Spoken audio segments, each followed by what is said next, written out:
Somos da turma de Engenharia Elétrica da Unopar, terceiro e quarto semestre, Polo Jacobina, Bahia. Vamos fazer a apresentação sobre bobina de tela, tipos de eletrização, pente eletrostático, placa-mãe, eficiência do para-raio e gaiola de Faraday. Eu sou Matheus Gouveia dos Santos e vamos continuar a apresentação do nosso grupo. Eu sou Elton Silva Vasconcelos. Eu sou Tiago Anderson Freire de Araújo. Lenivaldo Torres. Ricardo Santos de Brito. E meu nome é Flávio Joaquim Souza Silva.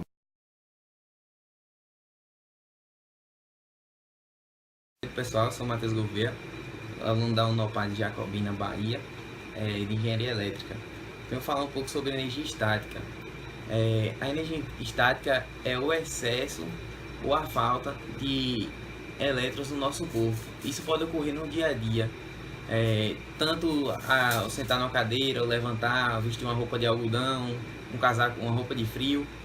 E é comum ouvir muitas pessoas falando: meu componente eletrônico, placa, memória de computador, qualquer coisa eletrônica, falar que estava funcionando e depois de entrar em contato, veio a danificar. Algumas são danificadas imediatamente e a outra com o passar do tempo. Logo mais será explicado sobre placa-mãe, sobre essa aqui, de exemplo, vamos utilizá-la mais na frente. E um dos princípios da energia estática é que atração e repulsão. Atração é quando os elétrons positivos e negativos se atraem. Aquele velho ditado, os opostos se atraem. E positivo, negativo e negativo se repelem, ou seja, se afastam.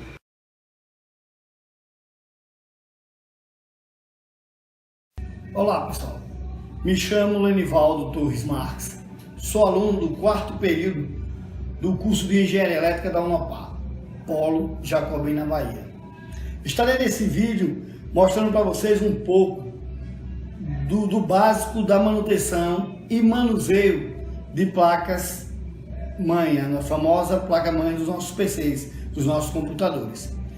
Como sabemos, os computadores são compostos por vários componentes eletrônicos. Esses componentes eletrônicos são uma sensibilidade altíssima e exigem um cuidado especial a serem manuseados.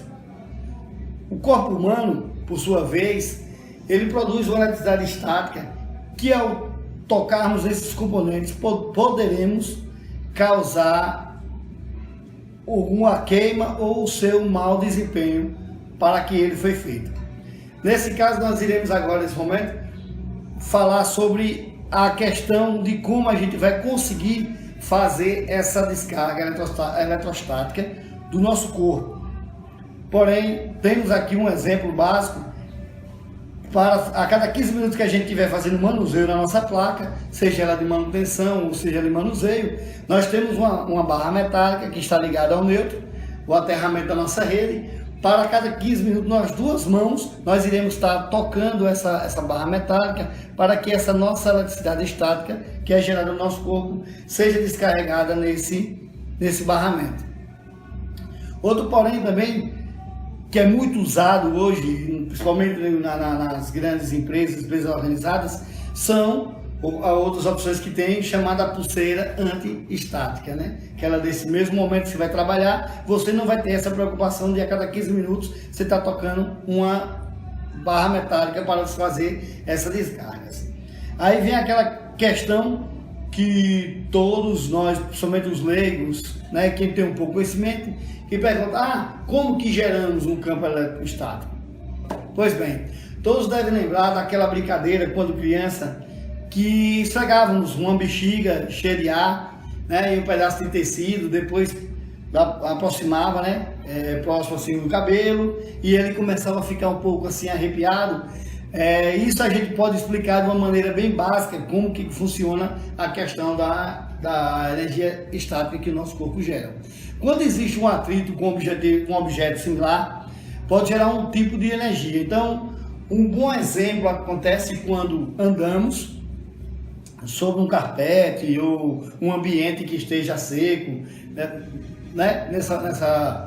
Mais ou menos dessa forma, A voltagem gerada por esse processo pode chegar até 35 mil volts. Estranho, né? Mas realmente, se a unidade relativa do ar estiver muito baixa. Então, tem uma série de fatores que, claro, né, para chegar até esse valor altíssimo de voltagem, tem que também ter uma série de fatores que isso aí já iríamos levar para o nosso lado natural. Não existe um choque, pode perguntar, sim, claro, existe um choque sim. Contudo, ele acontece tão rápido que não somos capazes de senti-lo. Por isso, a gente talvez diga, não, jamais iremos gerar, o nosso corpo conseguirá gerar uma tensão de 35 mil volts. Pois bem, nesses casos, não sentir o choque acontecer não significa que ele não existiu. Pois bem, os transistores, os transistores, os componentes eletrônicos das nossas placas, que são tão pequenos, em média eles têm aí 0,0001 milímetros, que são rapidamente queimados por uma descarga dessas. A gente não percebe, mas como os componentes são bastante pequenos, vou ficar um pouquinho para mostrar um pouco da placa, né, para a gente ter uma noção. Então, no caso para o nosso corpo, que é milhares de vezes maior que um transistor, os efeitos do choque na placa, desse choque, são irrelevantes para nós, mas entretanto, no tamanho infinito da peça, não confere com a capacidade de aguentar, no caso, o nosso corpo. Então, com certeza, ao manusear essa placa, eu faço algum toque nesse momento, esteja com a eletricidade estática do meu corpo um pouco elevada, com certeza eu vou comprometer esses componentes eletrônicos, principalmente você pegando aqui uma placa, uma memória, né, da placa, você pode ver que são componentes bastante delicados, com um grande risco de eu estar causando algum impacto nele aqui, da forma que eu vou manusear. Aí você vem e me pergunta o que fazer para proteger o circuito. Bem, a nossa explicação nesse momento é justamente isso aqui. A gente possa fazer uma manutenção na placa sem ter que comprometer os componentes. O grande segredo está no jeito em que seguramos as peças. Pois bem, como essa aqui é uma placa teste, não é uma placa que foi feita, né, que está aqui com o risco de eu danificá-la, existe até a forma de você manuseá-la de maneira correta, como eu estou mostrando aqui no vídeo, pegando pelas laterais, levantando, passando e não tocando diretamente os componentes, assim, um exemplo, pegar a placa ou o cartão de memória dos componentes para você não danificá-los. Aí você pode chegar num momento desse aqui e perguntar, e se eu manusear, se eu manusear errado, vai queimar de repente? Pode ser que sim, também pode ser que não. O procedimento correto envolve segurar as placas, falei anteriormente, pelas laterais, de modo que os dedos não fiquem sobre os contatos metálicos da placa, né? Uma peça sem que é um cuidado citado, é um risco de você conseguir comprometer o seu funcionamento. Se você chegou ao ponto de tocá-la de alguma forma, isso não quer dizer que ela vai queimar de cara que você tocou. Porém, existem vários tipos de problemas, né? Nesse momento, o seu computador não tomou as providências no caso da manutenção no seu computador. Então, esse tipo de dano não escolhe tempo de uso. Na verdade, às vezes você compromete ao tocá-la, ao fazer o mau uso, e daquele momento ele não vai dar um problema. Mas sempre que se toca uma peça sem devido cuidado, pode-se causar, nesse caso, dois tipos diferentes de dano. O dano imediato, que aqui classificamos de catastrófico, e o dano que ele vai vir intermitente, ou então vai vir lá na frente, né? Vai aos poucos comprometendo o funcionamento da sua placa-mãe, né? Já os danos, que chamamos nesse caso agora os danos latentes, são aqueles que podem demorar algum tempo, mas que vai aparecer. A única solução é verificar se os produtos estão dentro da garantia. Se houver não sei, e procurar a loja em que o computador foi comprado, né? Caso não haja nenhum tipo de garantia, ou seja, o técnico responsável, no caso quem vai estar manuseando, será o único responsável pelo prejuízo e pela substituição do componente. É isso aí, galera. Um abraço.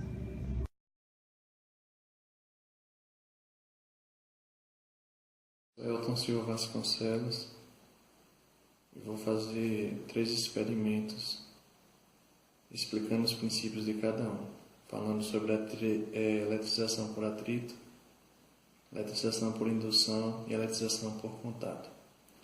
Nós vamos precisar dos seguintes materiais: um copo descartável com uma agulha e 2 canudos para fazer a eletrização por atrito, um cano de PVC, uma latinha e jornal para fazer a eletrização por indução, também uma pecinha de metal fixada numa peça de plástico para fazer a eletrização por contato. Vou explicar o passo a passo e os princípios de cada um. Na eletrização por atrito, funciona da seguinte forma: ao encostar esses canudos um próximo do outro, você percebe que não tem nenhuma reação, porque no momento que os 2 corpos se encontram neutralizados,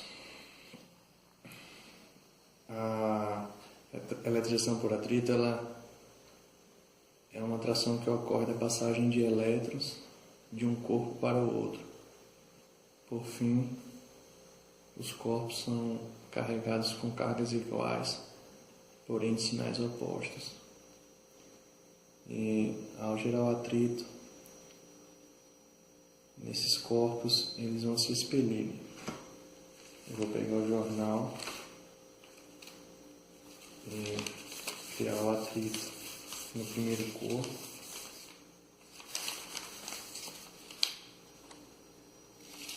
Seguida no segundo corpo.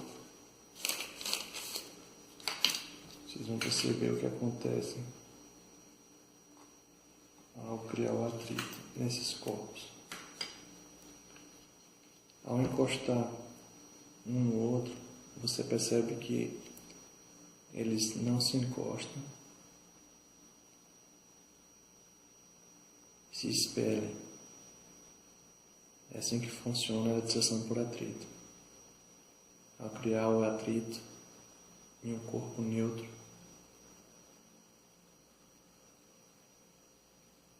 eles, mesmo tendo a mesma cargas iguais, os sinais são opostos e fazem com que isso ocorra. Você percebe que eu não encosto, ele não permite um encostar no outro. Já por indução, ocorre de forma diferente. A gente vai fazer aqui com cano de PVC, com uma latinha de refrigerante. Inicialmente você percebe que a latinha está parada e colocando o cano próximo ele não tem nenhuma reação, porque na eletrização por indução funciona da seguinte forma: os corpos, um é induzido e o outro é um indutor. O induzido ele será sempre neutro, e o indutor ele terá sempre uma carga com mais elétrons ou prótons, ou vice-versa, com mais prótons e menos elétrons. Os prótons no cano são atraídos pelos elétrons da latinha. Eu vou gerar um atrito no cano de PVC.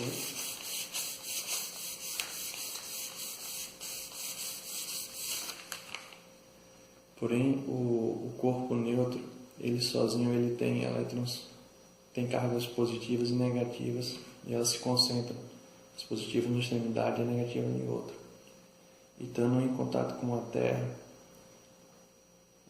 os elétrons da Terra neutralizam, deixando ele um corpo neutro, tornando-se atraído por o corpo que eu criei aqui. Você vai perceber que ele será induzido. Ao encostar o PVC, ele puxa a latinha. Esse corpo aqui ele passa a ser induzido. É assim que funciona a eletrização por indução. E, por fim, a eletrização por atrito, por contato. Eu coloquei uma pecinha de metal num caninho de plástico para que os elétrons, a carga do meu corpo não interfira na reação.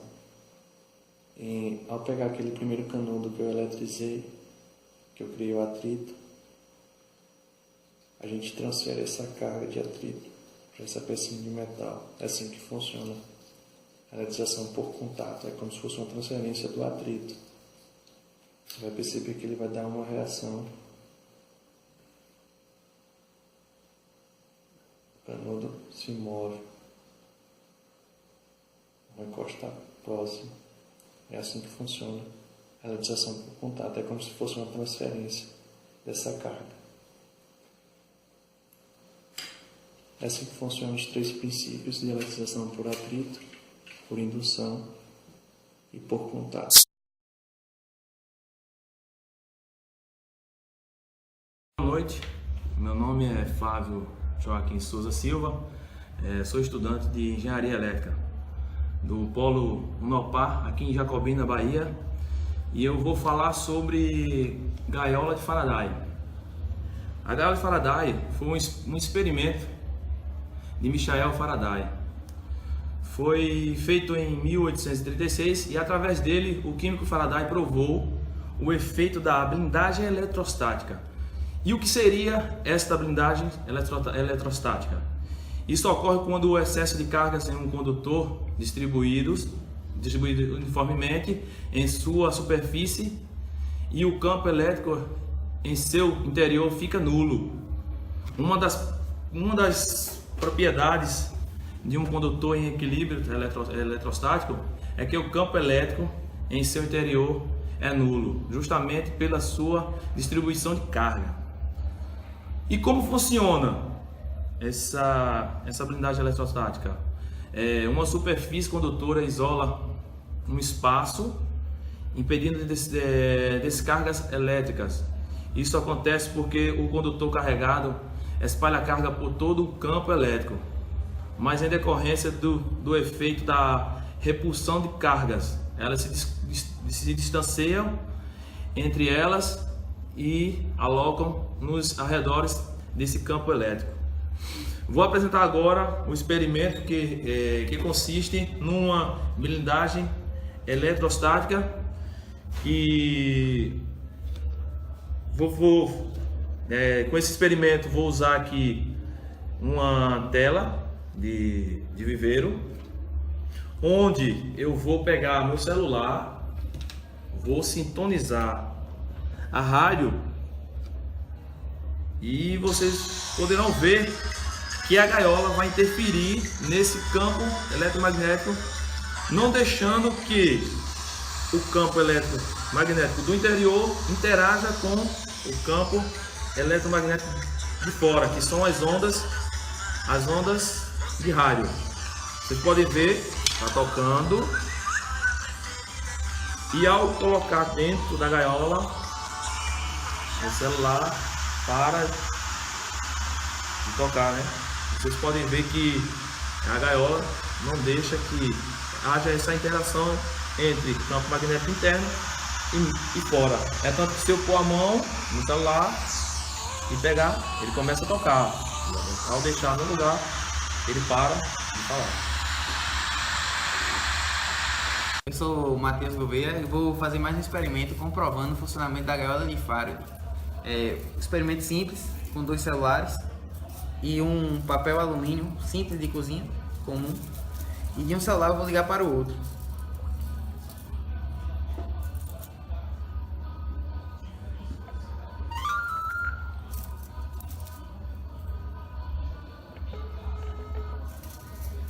Vimos que esse celular aqui começou a tocar.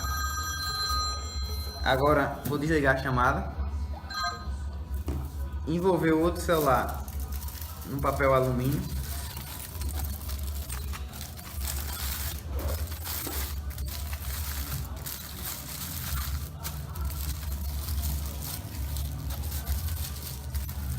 e agora vou ligar novamente para o celular.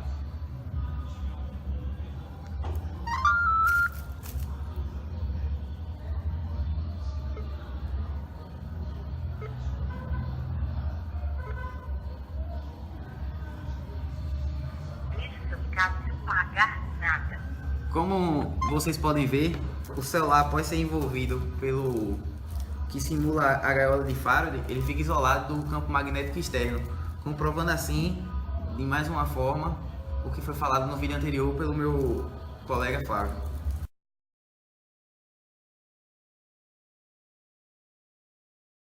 Pessoal, me chamo Tiago Anderson Ferreira de Araújo, sou aluno de Engenharia Elétrica, terceiro semestre na Faculdade Unopar e Jacobina, Bahia, e venho mostrar para vocês hoje, apresentar para vocês o assunto que eu fiquei no portfólio da gente, portfólio do nosso grupo. Eu fiquei com o pêndulo eletrostático. Ele nada mais é do que uma ferramenta que indica se o corpo que quero saber se ele tem carga ou não. Carga ou não. É positivo ou negativo, é só indicar se ele tem cargas ou não. E o material utilizado aqui foi os canudos, que foram feitos para fazer minha base, e também vai ser utilizado como corpo aqui, né? O papel alumínio, que ele foi feito eu utilizei para fazer a bola de metal, essa bola de metal, o fio de seda, que já está aqui no lugar, o papel higiênico, que ele já não é atrito, e uma base normal com um copo descartável. Basicamente o material foi todo utilizado, reciclado, todo reciclado. Vamos ao experimento, né? Que é o mais importante. Vou mostrar como eu vou utilizar o canudo como corpo, vou mostrar como funciona. Vou juntar aqui. Estão vendo que a bola não há movimento da bola, o corpo não atrai a bola nem o espelho. Agora, se eu pegar o papel higiênico e pegar o canudo e fazer um atrito nesse canudo, ele vai gerar um campo eletromagnético. E vamos ver se ele vai atrair ou vai expelir minha bolinha, né? Essa bolinha de metal aqui. Agora vamos ao experimento. Agora vocês estão vendo como ele está atraindo, significa que ele está energizado negativamente, positivo. Se ele o expelisse, ele estava eletrificado positivamente. Daqui a pouco essa bola não vai mais ter nenhum efeito nisso aqui, porque daqui a pouco eles vão estar com cargas equivalentes. Aí eles vão ficar aqui até a bolinha ficar no mesmo nível de carga do canudo do corpo, né? Aí o experimento é isso aí.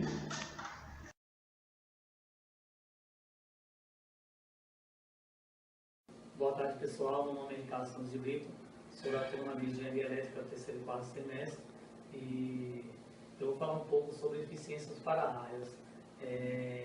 Os para-raios que são conectados diretamente à rede elétrica, entre elas são a rede de 13.8 kV e 24,5. Esses para-raios de rede são um dispositivo destinado à proteção de equipamentos de rede em geral, e sua função é limitar as sobretensões provenientes não só como descargas atmosféricas, mas também manobras de rede e falha no sistema, entre outros. Eu vou dar uma explicação rápida aqui de como é feito nessa estrutura aqui. É feito num poste de alta tensão e são feitos com 3 cruzetas. Aqui são 3 cruzetas com 3 para-raios conectados a chave fusível, são 3 também, e conectado diretamente à rede. Aqui existem 3 isoladores para que a rede não pegue diretamente à cruzeta. E nesses para-raios aqui, que são conectados diretamente à rede, ele também desce diretamente ao solo pelo aterramento. E aqui no aterramento, como a gente pode ver aqui, existem 5 hastes ao solo. Bom, pessoal, eu vou dar um exemplo melhor, explicando as funções aqui do para-raio. Esse para-raio aqui é utilizado em postes em rede de 34,5. Esse para-raio é de 34,5 ele, e eu vou explicar algumas funções aqui dele. Tipo essas borrachinhas aqui mesmo são conhecidas como coco polimérico, essas borrachinhas. Essa parte aqui de baixo se chama de terminal de aterramento. Esse cabo aqui é onde vai conectar diretamente no cabo do aterramento, onde vai descer para o solo. Essa partezinha aqui preta é o desligador automático. Essa parte aqui de cima é onde vai sair da rede para alta tensão. Aqui vai conectar diretamente aqui, é o terminal de linha. E aqui seria a base de fixação, que é diretamente no poste. Esse para-raio aqui é conhecido como para-raio polimétrico para tensões de 0,3 a 34,5.